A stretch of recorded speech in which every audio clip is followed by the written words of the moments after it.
Right, this is Dub Vampire for Bard's Tales, and this is Keeling. And she's just done 2 songs for us, and what was the 2 songs? Another one was called Amy. Yeah, and the first one was Wild Anemones. So, first question is, where are you from? Manchester! Hey, Manchester! I am half Irish. You have half Irish? I've got Irish blood in me. My mum's from Ireland, hence the name which, Keeling. That makes perfect sense. Right, so proper Manc. Yes. Proper Manc. Fierce tribesman. That's right. Fierce tribesman. Not bothered about football though. Well, neither am I, to be honest. Neutral. So, how did it come together, this music thing that you're doing? Was it just something you fell into, or something you wanted to do, or did somebody else encourage you to do it? So how did it come together?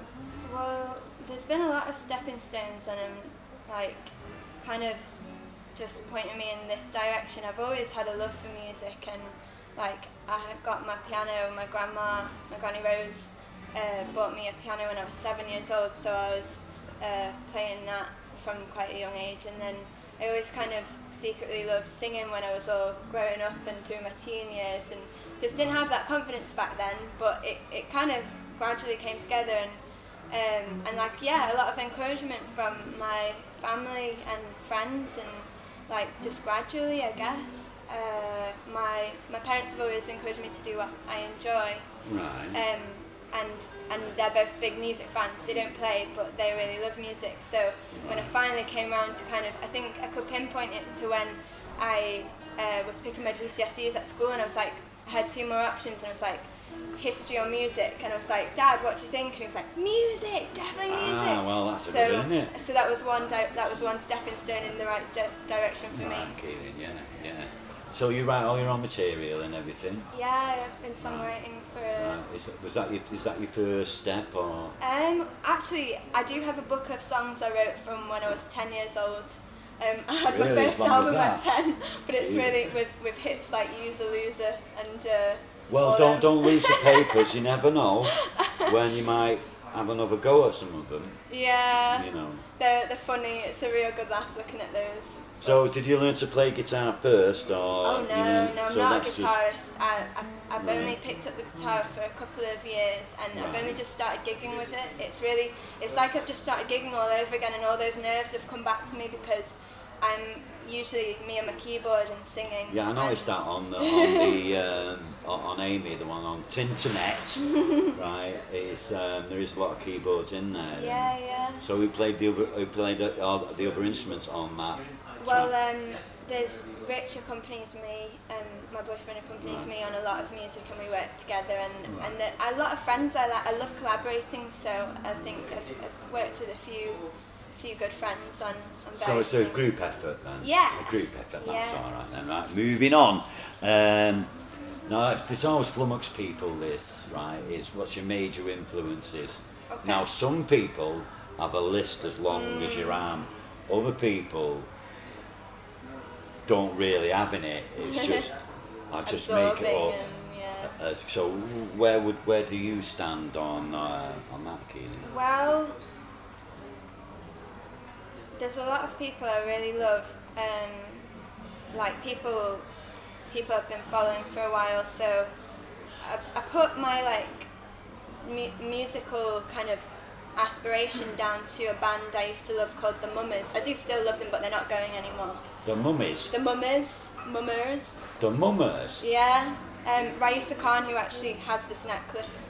I saw her on Jules Holland, and she had make me a with note the same, of that. with The the same Mummers. necklace, and she's just amazing. Her kind of, I wouldn't say I don't sound anything like the Mummers, but they've been a big kind of like motivation for. I've been like wowed by them, and so the Mummers. I love Rachel Zamani. I love Siv Jakobsen. I love who else? It would be an endless list really, but there are certain ones who I just and then people on the Manchester music scene, even like just.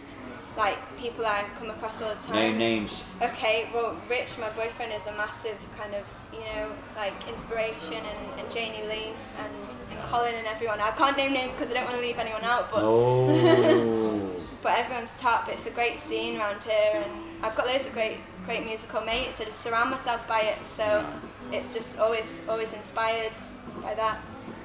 So, all right then, best gigs. Best gigs. Sometimes you go on and you just mega around. Yeah, So, nice give us one of those. Well, I'd say recent. Well, I don't know why this one sprung to mind. I don't think it was particularly my best gig as a performer, but the day was just beautiful at the Wonder Inn that we were talking about before. Gideon's all day at the Simon and Garfunkel sing along, and it was a beautiful day, and the crowd were really lovely, and I didn't, you know. Oh, you'd have done all right at that show. It was lovely. It was just a great atmosphere. What was it? The atmosphere, or and just so much. Yeah, just the atmosphere, people and great people on, and I kind of I enjoyed that. I think Have you done any bigger shows? You know, bigger stage. What's my biggest gig? My biggest gig would. I've done a few support slots, I guess, like for people I really love. So Siv Jacobson, who I mentioned before, I recently supported her at the Castle, and that was just. Like, I was so nervous because it was her show, mega for me, you know, and I don't know, I don't play massive gigs, so. Right. So, what's next then? What's next? What's on the list next? Well, I'm finishing my degree at Newcastle in music, so I'm not sure of which direction exactly I'm going to go in. I know it's music, like I have to do something with that. I'm recording my album, and that'll be hopefully done next year. So it's album, and then degree. I might do a Masters of Music because it all feeds in, and I love studying. I love my course at Newcastle, so maybe I'll stay on there if I can. So it's going to be Dr. Keeling, Doctor of Music. Hey. Right, I think we'll call it a day at that. That was Keeling, dial her in. Know what I'm saying?